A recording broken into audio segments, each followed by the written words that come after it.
What's up, guys? Just wanted to make a quick video to show how easy it is to change out your cabin filter in a Charger, Challenger, 300, all those.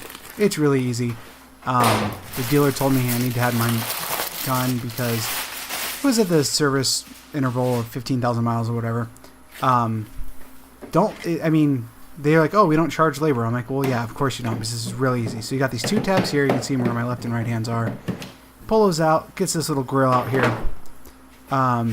The part I got, this one was one of the highest reviewed ones on Amazon. It was like less than $14. I think it was $13 and change with free Prime shipping if you have that. There are two tabs, and so you can see the white here. I'm going to try to zoom in on a little bit. You can see the white filter in there.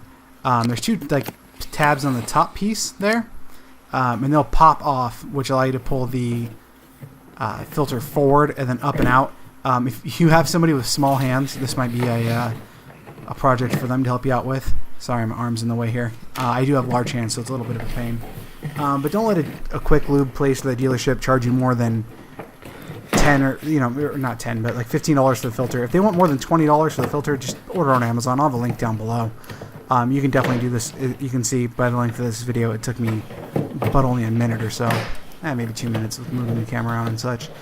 When I did pull it out, it does look dirtier on the video than it did in person, but it is what it is. Can't really do much about that. So yeah, it looks dirtier here in the video than it did in person.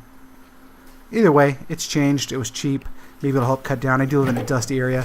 So the new one, you're going to pull that top piece up, slide it down in there, get the bottom lined first. Might take a little bit of force to kind of push it in there. It's a very malleable piece, so it's pretty soft.